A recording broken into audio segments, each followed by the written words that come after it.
আসসালামু আলাইকুম। গাড়িটা পুরাই ঢুকে গেছে, অ্যাক্সিডেন্ট হয়ে পুরা ভিতরে ঢুকে গেছে। এটা আমরা সবই বাংলা, পুরো পিছনে ঢুকে গেছে আর কি, গ্লাস মেজ ব্যাংকে।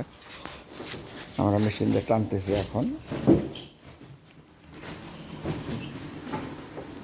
হাইড্রোলিক মেশিন দিয়ে টাইনে যেগুলো সব সোজা করুন। মেশিন লাগানো, ভিতরে ঢুকে গেছে চাক্কার পজিশনের মধ্যে। এই দুইটা ওই যে বাক্সের মধ্যে ঢুকে রাখেন পয়সাটা।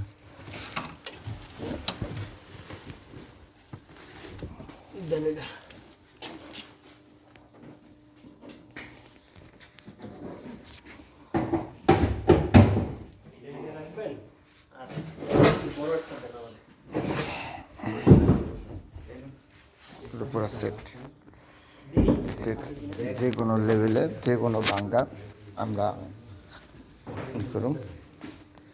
এটা যখন পুরো রেডি করুন তখন দেখতে পারবেন এটা কীরকম দেখা যায়।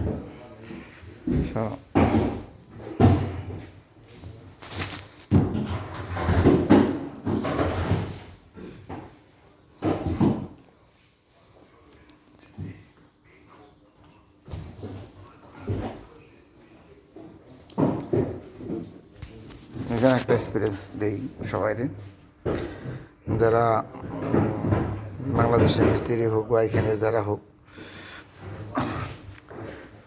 আমরা এই ইঞ্জিনটার একটা সমস্যা বোধ করছি। সমস্যাটা আমি বোঝাই যে একটা গাড়ির ইঞ্জিন পুড়ে গেছে, তো তখন আমরা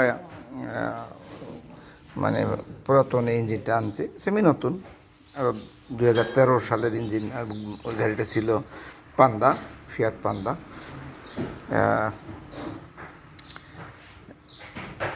2007-06 হবে। সমস্যাটা হয়েছে যে যখনই আমরা পাল্টায় লাগাইছি, গাড়ি সব স্টার্ট সব কিছু ঠিক আছে, কিন্তু গাড়ি যখন টান হয়, যে টক স্পিড যখন আসে, তখন গাড়িটা ঝাঁকি দেয়।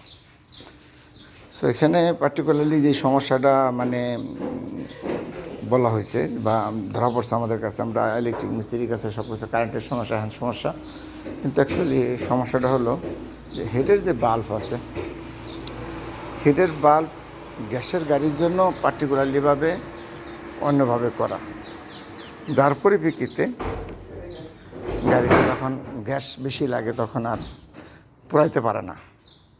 এই হলো সমস্যাটা ছিল। সো যাই হোক, সমাধান হয়েছে, পরে আবার ওনার গাড়ির ইঞ্জিনই করছি। তো ওকে, আসসালামু আলাইকুম।